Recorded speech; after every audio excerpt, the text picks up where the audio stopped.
Ducks fans, are you ready? You are listening to the Ducks and Pucks podcast with your hosts, Mike Walters and Eddie Jones. This is the number one home for Anaheim Ducks talk and analysis.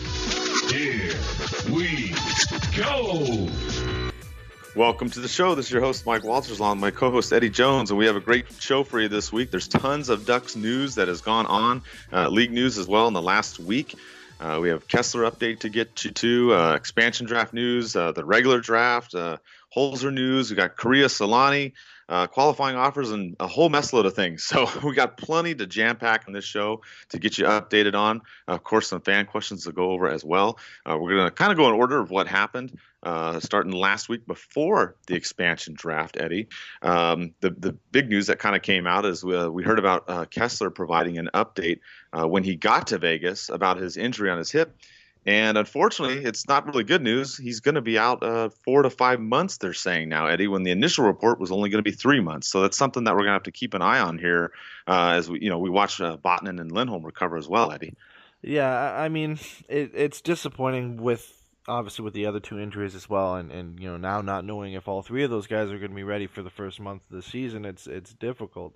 Hopefully his progression over the summer is good, and near the beginning part of the season he seems ready to go, but it's not something they're going to rush him back from. Same with the shoulder injuries for Vatanen and Lindholm. I think they're going to take their time, make sure these guys are 100% and get them in, but if all three of these guys aren't ready come the start of the season, it's going to be difficult for the Ducks to get going on a fast pace out of the gate.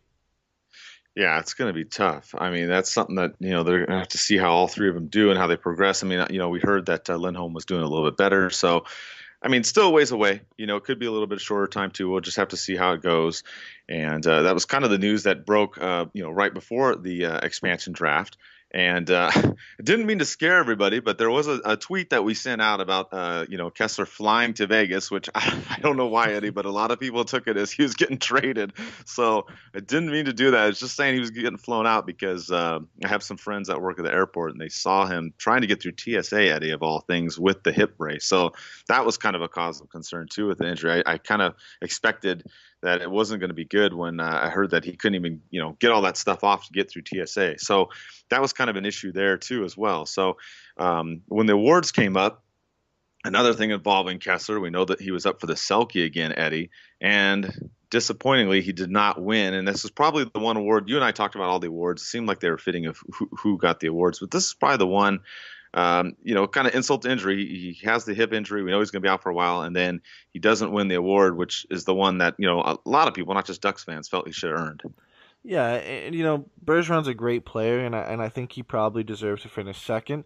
But I mean, like the season Kessler had, and it, you got to put bias aside and even still look at it, and really I think Kessler deserved it. I mean, I think it still would have been close, but the Bergeron kind of fell asleep for the whole beginning part of the season, as well as the Bruins did, and then he turned it on late and finished strong. But Kessler had a consistent season, started really well. He did tail off near the end, but he still played consistent and played that solid defensive role, and he really played that shutdown role for the Ducks all season. And I think it's disappointing. I mean, a lot of us thought that he'd win it. Obviously, he thought he would win it from the tweets that he put out after the awards. But it just seems like the voters for the award and everything, there just seems to be a bias around Patrice Bergeron as they put him up on a pedestal as defensive forwards go, and it's well deserved because he's a great defensive forward, probably one of the best, if not the best in the game. But when he has a season like that and he struggles, and you look at Kessler who upped his game,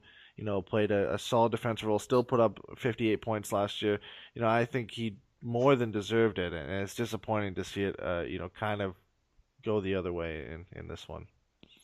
Yeah, like I said, insult to injury. He comes out with the announcement that he's going to be out for a little while, and he doesn't win that, and then he puts out the little thinking man and the crying face, on Twitter, and everybody goes nuts, and we're all laughing because we all know exactly what that meant. So And the Ducks, they actually went to 0 for 3 in the awards. Eddie Getzloff was up for the Mark Messier Award, which he did not win. Nick Foligno took that award, and then Andrew Cogliano was up for the Bill Masterson, which obviously he did not win. Craig Anderson won that, which nobody is going to really argue, against Craig Anderson and everything that he's had to deal with his wife and the battle of cancer and everything. So that's kind of how the awards went, unfortunately, for the Ducks, Eddie. I mean, everything else seemed to pretty much on par with what we thought.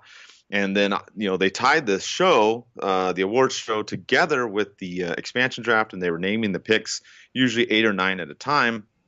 And of course, they went in reverse order, so the Ducks were way towards the bottom being announced. But we talked about this on the last show, Eddie. We thought that it would be Shea Theodore or Jacob Larson that may be offered up in order to prevent Manson or Vatanen being taken. And lo and behold, Theodore was the one that got taken. What did you think about that? A lot of people weren't happy. Yeah, I understand a lot of people not being happy, but I think the way it worked out, I think it's the best situation for the Ducks, to be honest. I mean, you dump Stoner's salary, so that's obviously going to cost you as well. You get Vatanen, you get Manson protected from Vegas, so that's going to take a lot to give up. And I saw a lot of people from Vegas' perspective that were disappointed they didn't get more. A lot of people thought they should have just ignored it and taken Vatanen, flipped him, and been able to get more in that package. A lot of people thought that they could have gotten more than just Theodore. So I think. Yeah, and I think they're right. I mean, the Ducks kind of got lucky by getting away with just losing Shea Theodore, and that's nothing against Theodore. He's a great young defenseman. He's going to be projected to be a top 4 defenseman in this league for a long time. But I think the Ducks were lucky to just lose him and to not lose some picks from next year or from 2019, or to lose another prospect, or to even for Vegas to say no and end up taking Vatanen. I think they're pretty lucky in that aspect. So, it's disappointing to lose him. I think, he would have taken a step forward with the Ducks this year, and that would have allowed them to maybe look for a trade for Vatanen if they're able to somehow work out to keep all of them. But, in the end, you had to lose somebody, and I think it's a big thing for the Ducks to be able to hold on to Manson and Vatanen and also dump Stoner's contract. Yeah, I still think overall, I mean, yeah, I'm going to miss Theodore just like a lot of people are, and it's unfortunate. But like you said, being able to keep Vatanen and Manson, and it looks like Vatanen may not get traded now. Remember, a whole bunch of experts thought he was going to be gone before the trade freeze and all that. That didn't happen. The speculation was there was a deal worked out. You and I talked about what we thought. Even wrote an article on it too. I also thought maybe some of the other options out there in the forwards could have been Cordelius or Wagner, maybe Shaw. And I mentioned Stoner as the one defensive player that would be, possibly taken, and he was taken. So got pretty close there on our prediction of how it would go down. And like you said, it could have been worse. Wrote a few different other scenarios too. It could have been some other draft picks. The Ducks didn't have a first-round draft pick this year, but they had a couple seconds. They had a first round from next year, and the Ducks ended up not giving up any of those. So it wasn't as bad as we thought. But I think part of this too, and I think we talked about it before, Eddie, is really the way Montour shaped up last season. The way he played and stepped up, I think it was faster progression than Theodore, and I think that's what kind of made Murray go this way with his decision.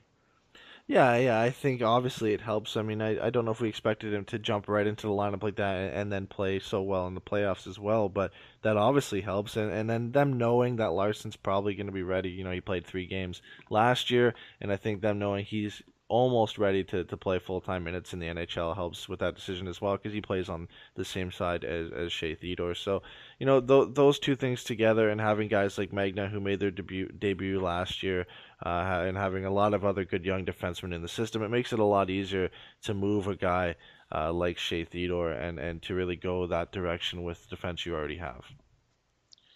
And, with that, I mean, the expansion draft pretty much, rolled up. They picked their team, which, Eddie, looking at this Vegas team, I mean, it actually looks like a decent team. I mean, it sounds like there's some more trades, coming, and some other things that may happen. But, we're going to be seeing this Vegas team a handful of times next season. And, I wouldn't be surprised. I mean, I don't think they're going to, compete for the Pacific Division, but I wouldn't count them out as far as, winning some games and, maybe even making the playoffs. Yeah, I mean, they've actually amassed a pretty decent team. I think a lot of people, me included, thought they could have probably drafted a better team if they, ignored some of the deals that they made. I think some of the deals they kind of got that they could have got a better deal by just drafting a player from that team. But they have a decent top six right now.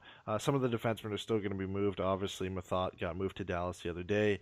Rumors are that Emelin and either Garrison or Spiza could still be on the move. But they've got some good young defensemen there. Obviously, Theodore's probably going to play. Brady McNabb's probably going to play. You've got John Merrill as well, Colin Miller. So it's not a great top four, but it's a decent, young top four that they can mold into some good NHLers. You've got Marc-Andre Fleury in net, so obviously that's going to be great. And Calvin Pickard's a suitable backup for them as well.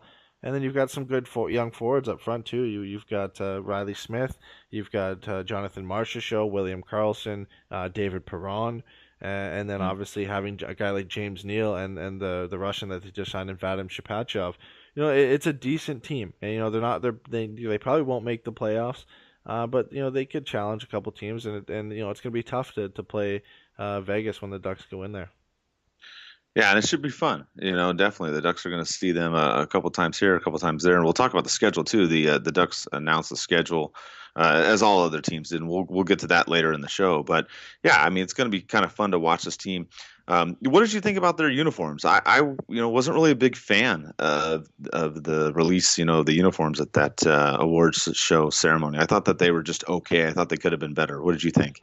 Yeah, I think they could have been better. I mean, I thought the same thing of the logo when it was first released too. I mean, it's growing on me a little bit, but I think they could have done a little bit better with the primary logo. I do like their secondary logo a lot. I think it's pretty cool looking. It's a little bit unique, but yeah, the jerseys as well. Again, they're growing on me a little bit because I'm getting a little bit more used to them. But the gold with the pattern in it, and yeah. The red just kind of I understand they really wanted the red in there, but the way they've presented it with the gold on the sleeves doesn't look that great, and the color of gray offsetting on the black, it just I mean, they're not the worst jerseys in the NHL, but they're by no means the best, and I think they had a lot of options they could have gone. I think they could have made it a lot better. I think being the Golden Knights, I thought they could have used a little bit more gold on their jerseys, maybe a different direction with that. But yeah, I mean, they're okay. We'll see how they evolve from here. I'm sure they'll keep these like this for at least a few seasons. But I think people will get used to them eventually. But yeah, like I said, by no means are they close to the best jerseys in the National Hockey League. Yeah, I just thought that there was too much gray in them. That's why we put out that tweet of 50 Shades of Gray because I'm sorry, it's just the Golden Knights, but they're predominantly gray. I don't know, and like you said, I felt the red kind of placement in there was a little bit awkward, but it is what it is, and that's the jersey. I know some people really love them, and others, maybe you feel like Eddie and I do. We're just kind of like, it's not a terrible jersey, but I'm not going to go buy one. It's not that. I don't think it's that great, but that's how I felt. But speaking of just another okay jersey, they released with Adidas taking over another part of this. It was kind of a crazy week because you had the awards show, you had the expansion draft, you had the jersey announcements, you had all this stuff going on in basically a 24-hour period. And a lot of jerseys didn't change, and another one that really didn't change, Eddie, was the Ducks jersey. It came out pretty much knew in advance it wasn't going to be a lot of changes. If you look at it, all they really did is they put 3 white threads on the top instead of 2. They also had the NHL logo surrounded by kind of like an orange triangle. That's gone. It's all flattened out and it's black. Nothing else really. They moved the shoulder patches up a little bit, but I mean, essentially it's the same jersey, Eddie, with very, very minor tweaks. Yeah, and like you said, that's what we kind of thought. The Ducks there was rumors, and none of this is for sure yet, but that they're going to change the jerseys next season or the season after that, completely revamp the look that we have now. So it makes sense that they would keep something the same. I would have liked to see a little bit of a subtle change. You look at some teams like New Jersey, they changed it up and they changed the stripes on the side of the arms, and that looked pretty good for their jerseys. Minnesota changed the style of their home jersey, and I think maybe a subtle change would have been nice. But then again, if you are looking to completely revamp the look of even the logo and the jersey in the next couple seasons, there's really no point in making a subtle change now if you're only going to have it for one season. And obviously there's a little bit of changes like you mentioned with the white laces on the front, the no orange color that wraps all the way around. There's no orange triangle on the top of the jersey behind the laces. So subtle changes, but yeah, it over like we knew this was gonna happen, so it's not super disappointing. But a lot of people were a little bit surprised it didn't change more. Yeah, and like you mentioned, Murray had talked about them changing the jersey to something orange, either next season or the season after that. We did a poll question on that too. We asked you, the fans, what you thought, if you thought that they should go with an orange jersey, like the third jersey, if that should be the home jersey, or if they should go with an orange jersey with the webbed D logo, or maybe stick to something black. And pretty overwhelmingly, Eddie, most people went 61% went with making the third jersey the home jersey. So we'll have to wait and see. Like we said, we don't know. We know that the owners like orange, and it seems like that's what they want to do for the home jersey. But it'll be interesting if they'll go with, the Mighty Ducks crest with the gold triangles and all that, Eddie, or if they'll go with the D and some kind of maybe a different version of that, or if they'll come up with something completely different, which I don't know if they will or not. I mean, I don't think that they would. I think they would stick with either the Mighty Duck logo or the D logo. But it's just something unfortunate. We're going to have to wait another year, Eddie, or maybe two. Yeah, and I think you got to look at if you're looking at the D on an orange jersey, you got to look at the Stadium Series jerseys a bit there as well. And the D is obviously gold, and I don't know if they really work on top of each other. They didn't really work great on the Stadium Series jerseys. I wasn't a fan of them at the time because they're orange and it was new, and I still like them, but I don't think long term putting the D, if it's gold, on top of the orange jersey is something that they'd like to do. I'm obviously not sure, but maybe they rework the colors. Maybe, like you said, they go back to the Mighty Ducks logo. Obviously they got a taste of that this year with the third jersey, so it could be interesting to see which way they go. If they revamp the logo, there's also a possibility for that. That's a huge undertaking. That's a Dallas Stars type revamp that we saw a couple seasons ago. So there's also the chance for that. It'll be interesting to see when any news is announced what direction they actually end up taking. Yeah, and I think it's going to be, for a little while, unfortunately. So you have to wait. We're stuck with these Adidas jerseys now, which, not much of a change, like we said. So I'm not rushing out to buy one, unfortunately. I'm just going to stick with what I got because I just, it's just not much there, really.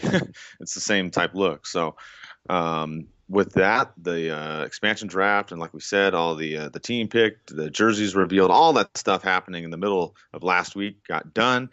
The teams now shifted focus and went towards the regular NHL entry draft, which happened on that Friday and Saturday.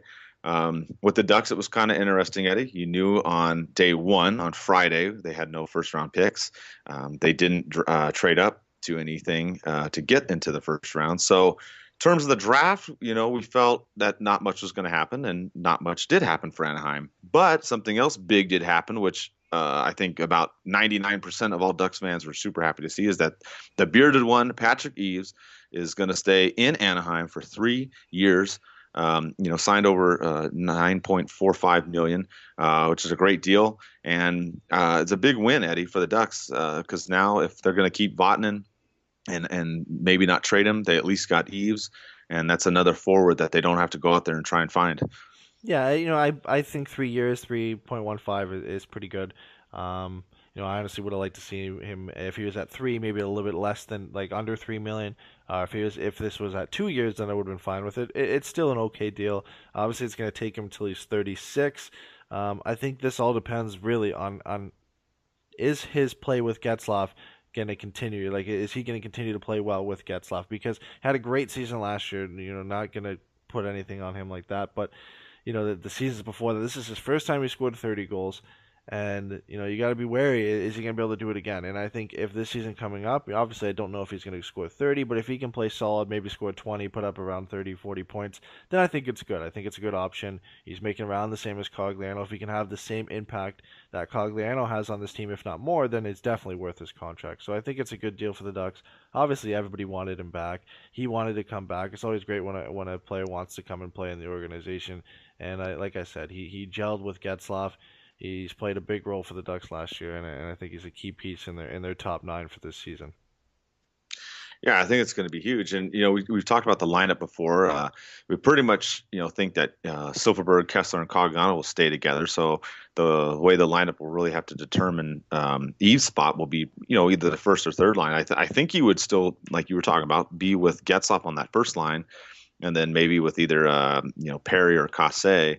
And then you'd have to figure out the third line, which we talked about this too, which we'll get into it a little bit later with some of the news of some of the other players maybe leaving. But I think that's how they'll have to figure it out. If Perry, Raquel, and maybe Vermette are on that third line, or you could even try the Perry, Getzlaf, Eves line too. So at least there's some options there.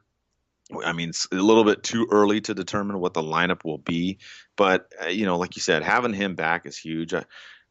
We'll talk about some of the other free agent forwards and some of the goalies and whatnot. We're going to look at a little bit later in the show, but it's a huge plus. And I think, like you said, the deal is a good deal, and keeping him for 3 years, you just got to get healthy in the offseason, which is kind of the theme with this team right now. But I'm excited. I'm glad, and when they announced it that day, I was really surprised. Not that he resigned, but just that it happened so soon. So that was great news, Eddie. Yeah, and really the way they announced it, kind of people thought there was going to be a trade because they right like about 20 minutes before that, Eric Stevens came out and said, "Oh, there's going to be nothing. The Ducks are going to be quiet today." Pretty much all the people reporting on the Ducks said, "Oh, they're probably going to be quiet today, just make their picks, and that's it." And then all of a sudden he comes out saying, "Oh, wait, maybe not so quiet in Duckland today." And then I think everybody probably thought there was going to be a trade or something like that. But obviously with Eves getting signed, it's just as exciting. Everybody wanted him back, so it's great to see. But the way they announced it, I thought there was going to be a trade. I thought Vatanen was gone and we were bringing in a forward, but it's still just as well anyway. Yeah, you're right. It was kind of interesting that day because same thing. Everybody thought it was going to be a mellow day. I mean, we knew at least in terms of the draft, it was going to be pretty mellow. We really didn't think that Murray was going to be able to trade up into the first round, and we had talked about this draft and. It's early. You don't know how a draft's going to pan out. You can't say it's going to be a bad group or a good group or whatever. But the predictions were that this draft wasn't going to be as good as some of the previous ones. So there was a lot of belief that we weren't going to do anything to trade up. We were just going to go with our second round picks and the rest, which is what ended up happening. So that's how it panned out. And then, like you said, it was a surprise because I thought the same thing. I thought, okay, we're not really trading up in the draft. What's this announcement going to be?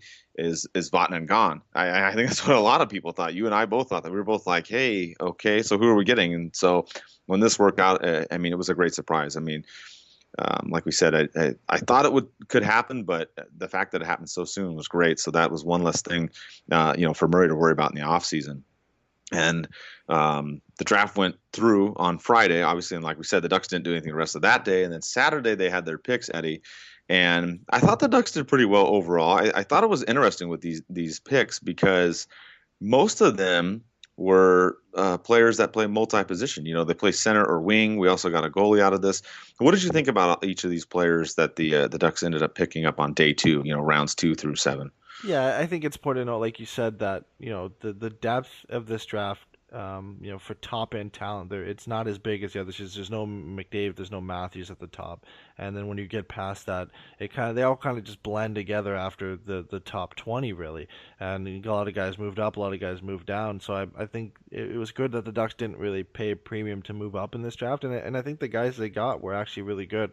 Starting with Maxime Comtois at number 50. On my list, I had him ranked 25, and on a lot of lists, he was a guy that was in the top in the first round, and he dropped down to 50th, and there was a chance that he could have done that this year, and it was really because he struggled in this year in the QMJHL. He put up some significant numbers in his rookie year, and he ended up regressing this year and putting up less points, focusing more on a physical game. But this is a guy that could really jump up next year and play, similar to how Sam Steele broke out this year and led the CHL in scoring. I'm not saying that Comtois is going to do the same, but I think he's going to have a nice rebound season this year. I think he's a great pick. Like I said, a guy who was formerly ranked into the first round, some even as high as in the top 15.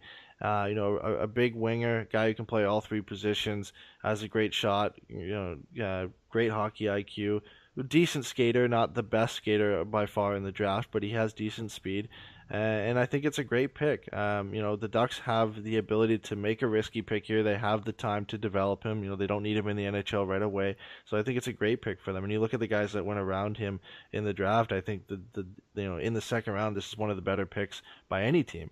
And then you go on and you look down, and of course, the Ducks end up drafting his best friend in Antoine Laurent down at number 60. And I think this was a good pick, too. He's another guy that was ranked higher in some drafts. I had him at 41. And the Ducks got him at 60. And it's just kind of a different direction, a goal-scoring, playmaking center, a lot smaller than the Comtois. He's 5'9", but a great player. Another guy, obviously, from the QMJHL. Has great hands, very quick skater. A guy who plays center now, probably projects as a winger in the NHL. You don't see a lot of guys at 5'9". He'll probably grow, but a lot of guys at 5'9", 5'10", 5'11" playing center. But there's a chance he ends up playing center in the NHL. But I think these are two great picks. These are two guys that were ranked a lot higher at one point, fell down for different reasons, and I think they're two really, really good picks for the Ducks in that second round for their first two picks. And then you move down to the third round pick, and this one I don't really know much about Jack Bodini. He won the title with Chicago in the USHL. I think really what the Ducks wanted at this pick was Keith Petruzzelli. I think they wanted to grab their goalie in this round. He ended up going to Detroit 3 picks earlier. So I think they scrambled around and went with their next best guy. And I think this was a little bit off the board. I didn't even have him ranked in my top 100. I didn't see his name come up too much. And I think this is a factor of his team winning the championship in their league. So we'll see how this one works out. I don't know too much on him as a player, but another guy who can play multiple positions, plays center, plays left wing. So there's a chance that that's the kind of the trend they were going for, at least in these first few rounds. And then you look at the fourth round pick, another guy who can play center or right wing. So that seemed to be the trend they were going, looking for multifaceted players. Kyle Olsen out of the WHL. A decent pick in this round, but once you get down to later rounds, it kind of muddy the waters. There's a lot of different positioning of guys in ranking. Some guys were ranked a lot higher, some guys were ranked a lot lower. So it's hard to predict who they were going to draft in this round. We knew they would go heavy on forwards, so obviously drafting their fourth forward and 4 picks was not really a surprise. And then the last pick, they drafted a goalie, Ole Eriksson Ek. His brother plays with Minnesota in their system right now. No surprise there. Again, the Ducks were rumored to go draft a goalie in the late rounds to replenish that system. Obviously, losing Anderson and with Gibson getting promoted, there's not really much depth in that system right now. So bringing him in, he was the second-ranked European goalie. You can get good goalies anywhere in the round. Really, a guy that gets drafted in the first round could be good as a guy that gets drafted in the fifth round. It all depends on how they how they progress. And when goalies are so young, they don't really get going until their early 20s, like we've seen with Gibson as well. So, could be a good pick. We'll have to wait and see with that one. But overall, I think the Ducks did pretty good in the draft without having a first-round pick. I think their 2 second-round picks were great. I think they were steals, and eventually we'll see how they work out. But I think they were great picks for them. Yeah, I agree with you, Eddie. I think the Ducks did do well without a first-round pick, and I think those first two, the two buddies, was smart. They got some guys that you had ranked higher, other people had ranked higher, and it just Bob always finds a way. Doesn't he? He always finds somebody in the draft that somebody else looks over, someone else passes, and I mean they don't always come out and do well and be a great player, but a lot of times he and the staff do pretty good. So I was pretty happy with the draft and the way it came out.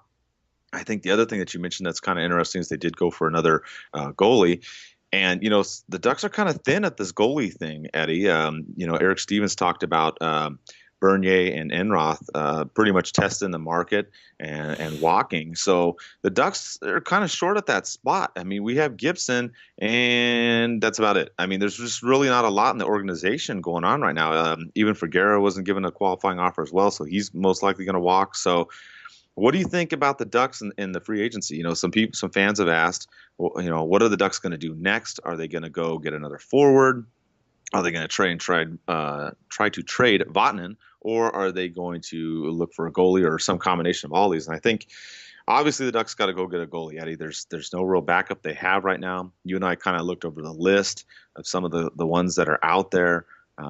People talk about Ryan Miller, they talk about Mason and Elliott, but some of these guys, the price is, I think, too high for those guys. I think they'd have to go a little bit lower. Maybe a Chad Johnson type could work out. What do you think? Who did the Ducks maybe try to go and get in the free agency for a goalie? For a goalie, I think there's a couple options. Obviously, like you said, Miller's name has kind of jumped up in the last few days. But he's not going to make $6 million again. But he's a guy I could still see a team paying $2 or $3 million to. And I think if you're the Ducks, Gibson's your guy. I don't think you really need to go out and spend that extra cap on a goaltender. I think you go after a guy like Anders Nielsen, who's probably going to make $1.5 million. You can go after a guy like Mike Condon, Chad Johnson. Those guys right there, I think they could make $1.5 million, be a serviceable backup. We've seen Mike Condon step up when Price has gone down with injury. When last year when Anderson went down, or when he had to go because his wife had cancer, and they stepped up and played well, and were a big part. He was a big part of their team's success. And then a guy like Anders Nielsen, he's got the top save percentage of all the unrestricted free agent goalies, and he was playing in a team in Buffalo that they let in a lot of goals, so his goals against average is high. But it's always nice to see a goalie whose save percentage is high despite that. So I think he's their best option. But again, there's always a chance they bring back Enroth. Maybe they bring back Bernier. Obviously, they're going to test free agent waters, but there's always still a chance the Ducks could re-sign them after July 1st. So there's a couple options out there. Some are better than others, but for the amount of games that this guy's probably going to play this season, maybe 15 or 20, I don't think the Ducks really are going to have to, think too much on who they're going to end up going to draft, get in free agency. Yeah, I think like you said, that I don't think the Ducks are going to look to spend a whole lot either on a goalie. Right now we're looking at cap friendly and where the Ducks are at, and they've got about $5.5 million out there still to look at.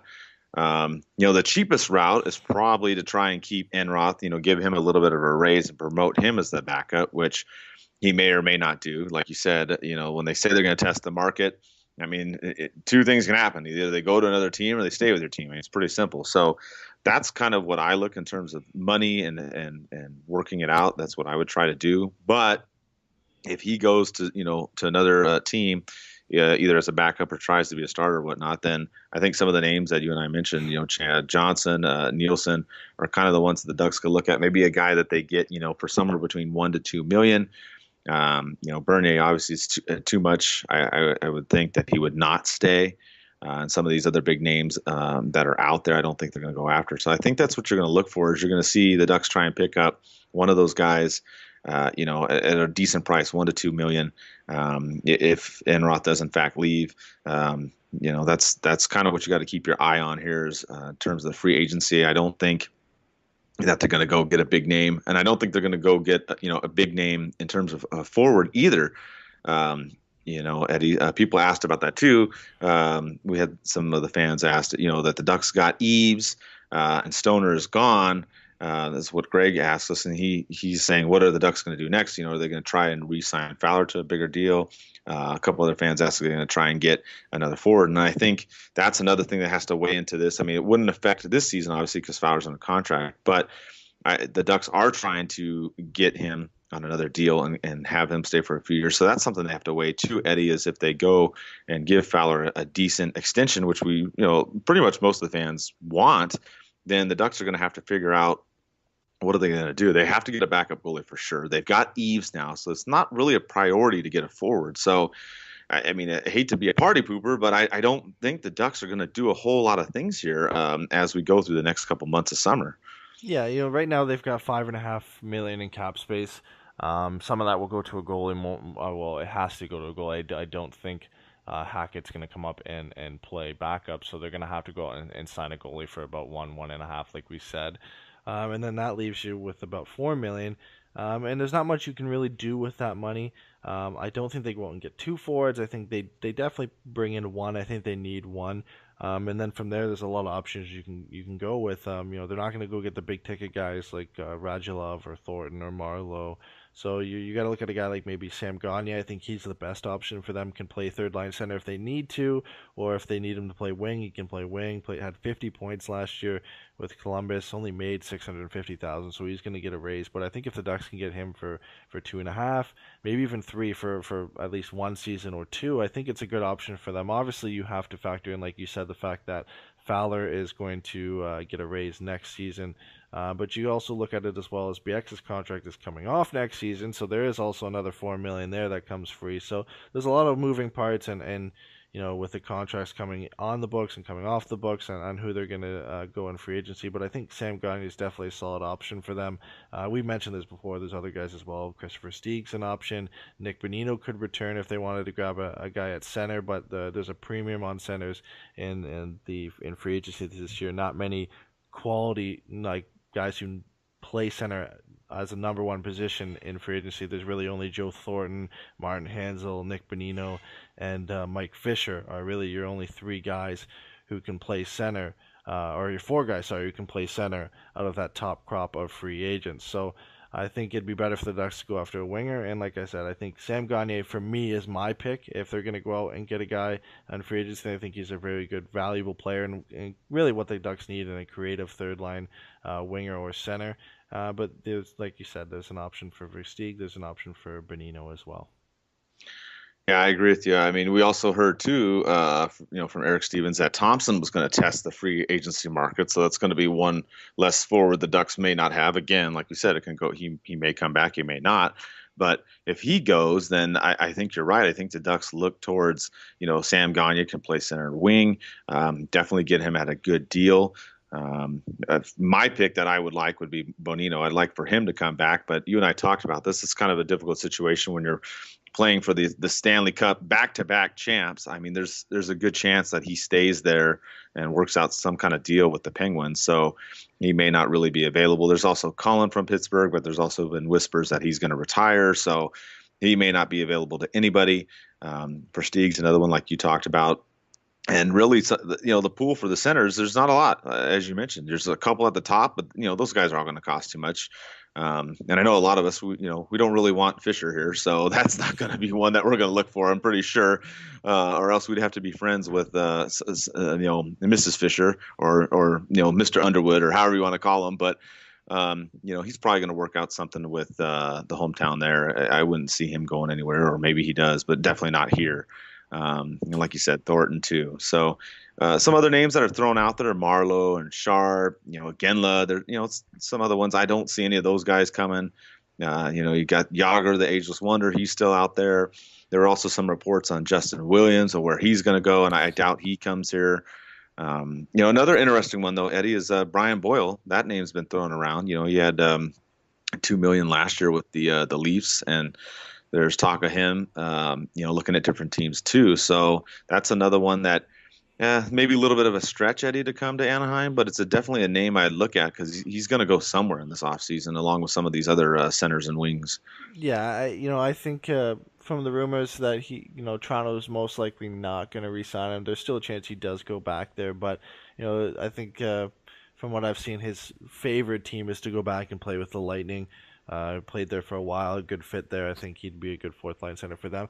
As for the Ducks, I think Vermette is our, if Thompson doesn't come back, Vermette's probably he is our fourth line center. I think he fits that role better than a third line center.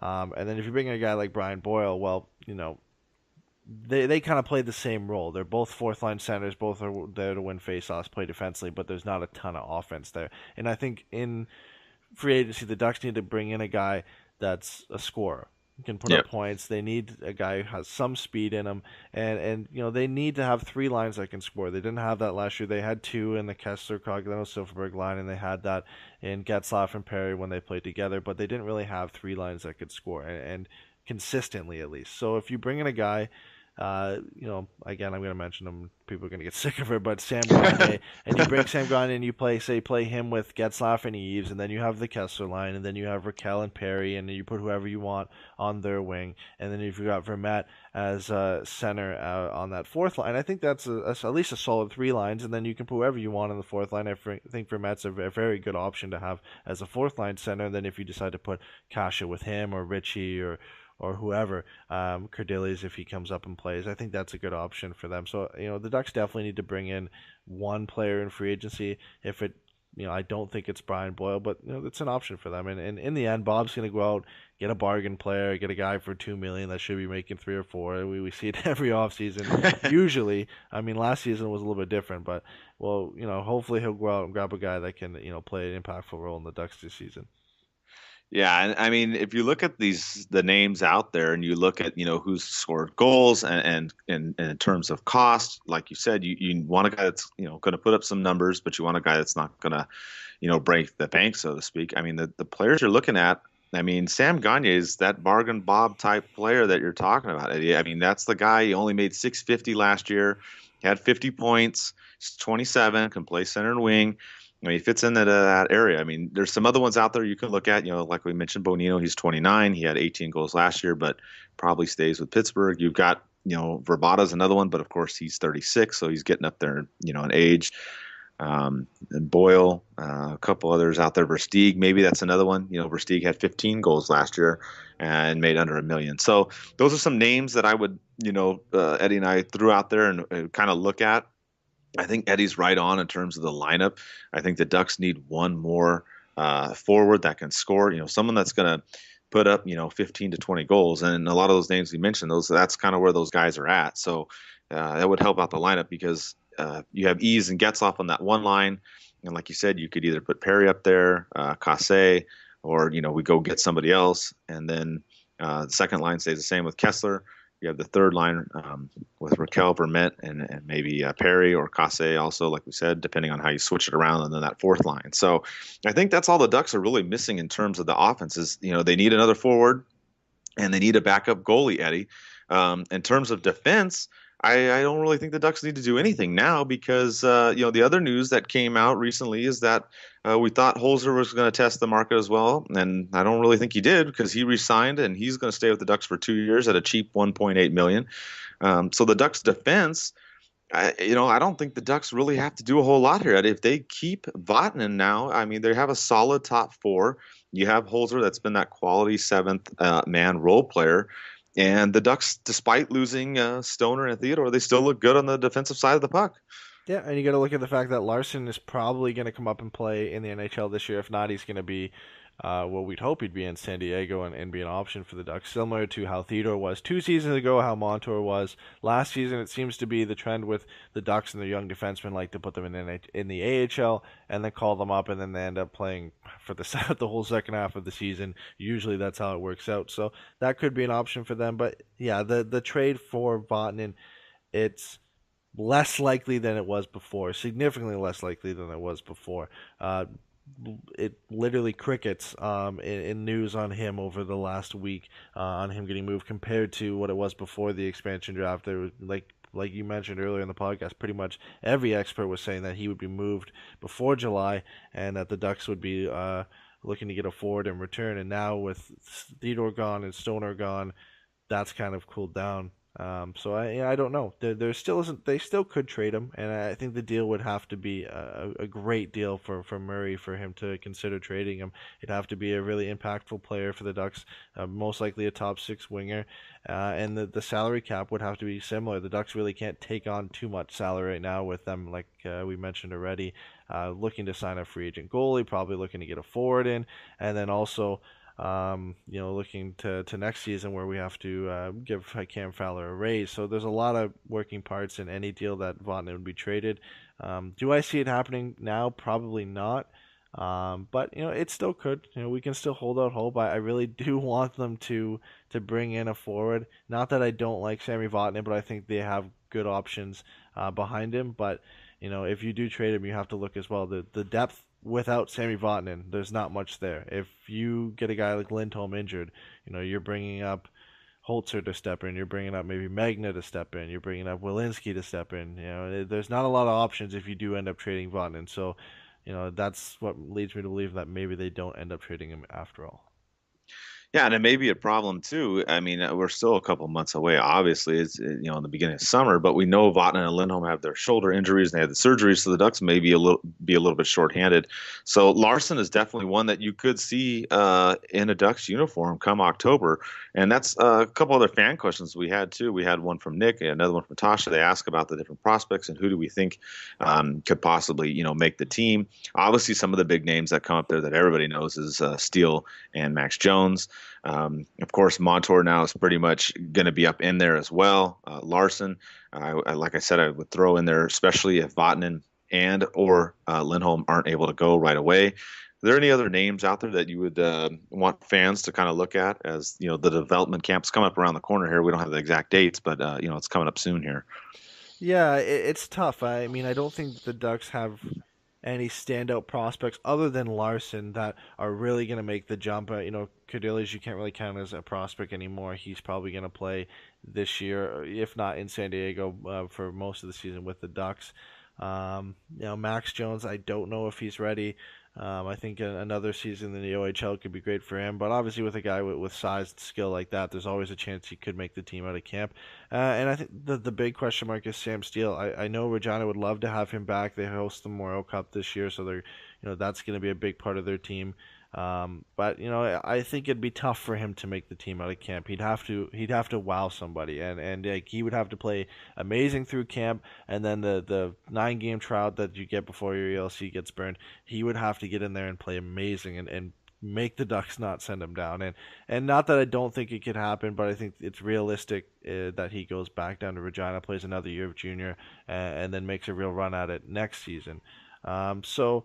Really, I think it's Larson. Maybe Notnin could push out of camp, but I think he probably starts the season with San Diego as well. But yeah, I mean, there's not a lot of options for the Ducks come that, but most of their guys have already been graduated and played. We had Cordellius last year, we had Kasha last year, so there's not a lot of guys that have to come out and make the lineup for the Ducks to be good. The Ducks have the luxury of being able to let these guys play a couple more years of junior, get some experience under their belt, and come into the NHL when they're in their early 20s. So I think that's good. We saw that with the guys they picked this year. They're going to be able to play at least a couple more years of junior before they're ready. So it's a huge advantage for the Ducks to be able to do that. We've seen it for so many years with Detroit. So I think it's great for the development of these young guys. Yeah, that's one thing for sure. The Ducks definitely have depth. I mean, don't have to worry about that. There's going to be players there that are going to be ready. Like you said, maybe 6 months to a year or whatnot. So I would keep an eye on Sam Steele though, because I remember Murray at the Select a Seat event talked very highly of Steele. So not saying he'll make the camp either. I think it's going to be tough, like you said, Eddie. But if someone's going to make it, I could see him doing it. It's like I said, it's not going to be easy, but it's definitely one to keep an eye on. But for sure, Larson, given the situation of what's gone on with Stoner and Theodore being gone and the injuries on the blue line, I would definitely keep my eye on him as well. And, the Ducks also did some qualifying offers, and they didn't do some qualifying offers. So they let go of some, not officially, but as of July 1st, some of the Ducks players will be free agents. Emerson Edom is one of them, and Ryan Figuera. Those two will be unrestricted free agents come July 1st. The Ducks did extend offers to Kevin Boyle, Max Goretz, Jakob Megna, and Nick Sorensen. So that's kind of where the team's at right now, Eddie. They've got those other guys to sign. What happens is when they give a qualifying offer, basically the players can agree to it. It's a 1-year deal, and it's usually their contract or a little bit more. Depends on the money amount involved. But if those players decide not to, the Ducks still retain their rights as far as trading or whatnot. So those are the ones that will probably come back. And then, the two that are leaving. I guess the big one, Eddie, that a lot of people have been talking about is unfortunate is Edom. That's the one that after getting injured and kind of falling off the map, this last 6 months to a year, it seems like he won't be back with the Ducks. Yeah, I don't think it's surprising. Didn't really impress last year. Spent most of the season injured, I believe. So, it's hard for him to even come out and do much for the Ducks. But, I would have liked them to maybe, there's still a chance he can come back. We saw with Washington, they didn't extend a qualifying offer to Brett Connolly, and then 20 minutes later, they re-signed him to a new 2-year deal. So there's always a chance that Edom can come back and play. I think it would have been a good option for the Ducks maybe on their fourth line. A speedy guy who can score goals. coming up between the AHL and the NHL all season, he could have been a solid option for them. And like I said, there is still a chance he comes back and plays, but I don't know. I think, maybe the Ducks have finally decided to move on after waiving him, having him get picked up, bring him back off of waivers. Maybe they're just finally ready to move on. Who knows? We'll have to wait and see come July 1st if he ends up re-signing with the Ducks or if he ends up going somewhere else. Yeah, and then that'll be the topic for the next podcast. Obviously, it'll be the July 1st craziness that will unfold, as you all know, is coming up in a few days. And that's what we'll be covering there. But one other piece of news that came out this week, Eddie, something that made a lot of Ducks fans happy, is that Teemu Selanne was named to the Hockey Hall of Fame, which wasn't really a surprise. A lot of people knew that, but his sidekick from the Mighty Duck days, Paul Kariya, made it as well, and that made a lot of people happy as they're both going into the Hall of Fame, class of 2017, Eddie, together, the dynamic duo that, helped build the Ducks back in the 90s, really, and obviously Kariya taking the Ducks to their first Stanley Cup final in 2003, coming up one game short, unfortunately, but, led the team in the early days, was the captain early on. It's just a really good, you go back, you watch some of these highlights, and you just kind of get excited. You think about the early days of the Ducks, and you just can't reminisce and, be happy that both of them good friends going in together in the Hockey Hall of Fame. Yeah, I mean, they had to go in together, didn't they?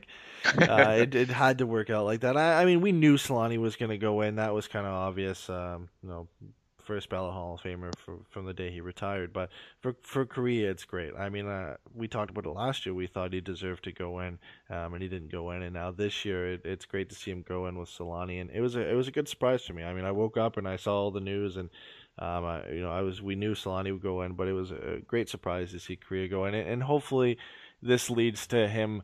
You put out a poll, but hopefully this leads to him getting his jersey retired in Anaheim and him hopefully coming out and actually being a part of the Ducks organization. We saw a little glimpse of it in the playoffs with the whole number 9 thing with him painting it over with the fans. So, hopefully we start to see more of that. It'd be great to see him become part of a team like Selanne has over the last few seasons since his retirement. There's a lot of people that love him in Anaheim still. We definitely saw it from the results from the poll that you put out on Ducks and Pucks that a lot of people want his jersey to be retired, more so than the people who don't. So I think it'd be great for him to get back into the fold and really become a huge part of this team.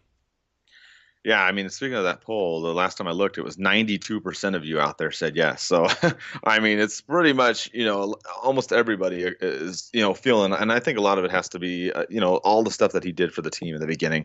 Like we said, being one of the early captains, the first round pick in the 93 entry draft, and, leading the team almost to winning the cup. Unfortunately, some people are still, upset because he left the season after that.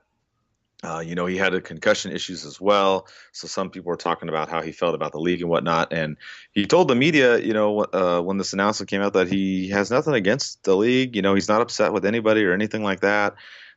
He's just, it's just funny because he and Selanne are, yin and yang. Solanne's very outgoing, talkative and everything. Kariya's not. He's more of a quiet person and an introvert type person. That's his personality. And I think sometimes people maybe misunderstand that or maybe, think a little bit differently. But I think that he should be up there. And he even was asked about that, and he totally deflected it too, Eddie. He's like, no, Niedermayer and Jaguar, the ones that actually won the cup, they're the ones that should be up there, which I thought it was great for him to do that, because he could have sat there and, said, oh, yeah, I should be, but he didn't. He gave credit to all the other people that helped the team after he had left. So I thought that was, a classy response to that question from the media.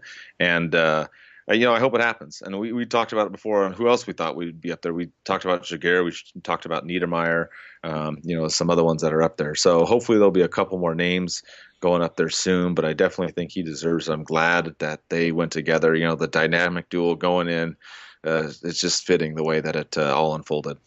Yeah, and like you said too, it'd be fitting for both of them to be up in the rafters with their, like you said, the dynamic duo, for both of them to be going to the Hall of Fame together, for both of them to hopefully have their jerseys retired by the Ducks, and then for him to get back in the organization and play a similar role to what Selanne does now. And it'd just be great to see him in the arena again. I mean, I don't know. You couldn't count how many people were happy to see him back in that little playoff feature that he was in. I mean, I was one of them included in that. It was just great to see him in a Ducks jersey again, just happy. And, you look at his comments after saying it took him a year after he was retired to feel normal again because of the concussion. So, you can't blame the guy for being a little bit upset with the league and how everything was handled. But, the important thing for him is he's feeling good. He's healthy. He's a Hall of Fame member, so I mean it's just great. It's great to see him doing so well, and for him to be recognized for the player that he was.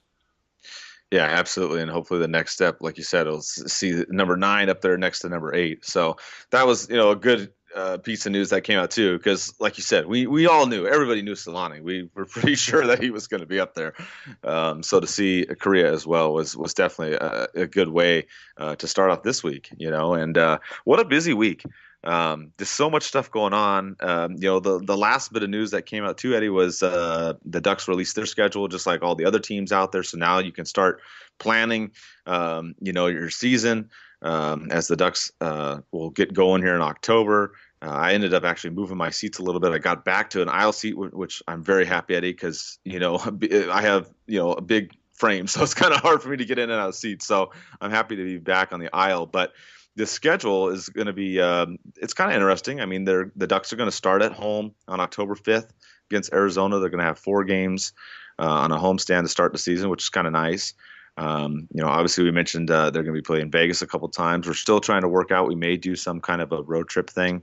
Not a guarantee, but we're working on that. Looking into, getting tickets and figuring out how we can logistically work that. But there's that part that I'm looking into. And some quirks in the schedule too. The Ducks, they're going to have their Black Friday game again. It will not be against Chicago, Eddie, so we do not have to worry about hopefully losing that game. It's going to be against Winnipeg. So there's a little change there. They're also going to play another New Year's Eve game. That's going to be at 1 o'clock local time, so people can go to the game and still go out and do their partying for the New Year's. They're going to host the Arizona Coyotes that day. Then they got some other early games. It's kind of weird. A lot of early games in this schedule. On Martin Luther King holiday on the January 15th, they're going to be playing the Avalanche at noon.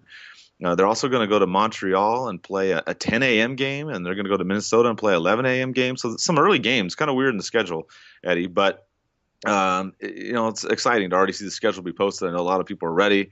It's not even July yet, but people are excited for the next season. Yeah, I mean, I think with how far they got this year, I think everybody's ready to go for next season. Hopefully, they can push it a little bit farther. I mean, just with everything going on, I think everybody's just happy for a little bit of normalcy with the schedule being released. Don't have to worry about an expansion draft. Don't have to worry about losing players. The draft's over. All the crazy trade rumors are cooling down a bit. Now we're just moving into free agency, which is going to be a whole nother batch of craziness. So for people just being able to see the schedule and knowing, when the games are going to be, what games they can go to, I think it's nice for everybody to see that and get ready for next season. Yeah, like you said, it is kind of a relief. A lot of stuff happened this week. This was just probably one of the busiest weeks.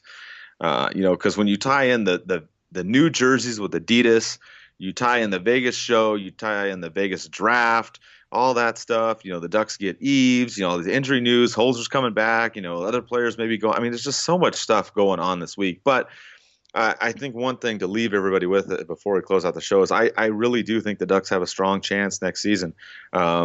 With Eves back, if they do keep Vatanen, they don't need a lot of pieces, Eddie. You and I talked about through the show. They need a backup goalie. They definitely need another forward.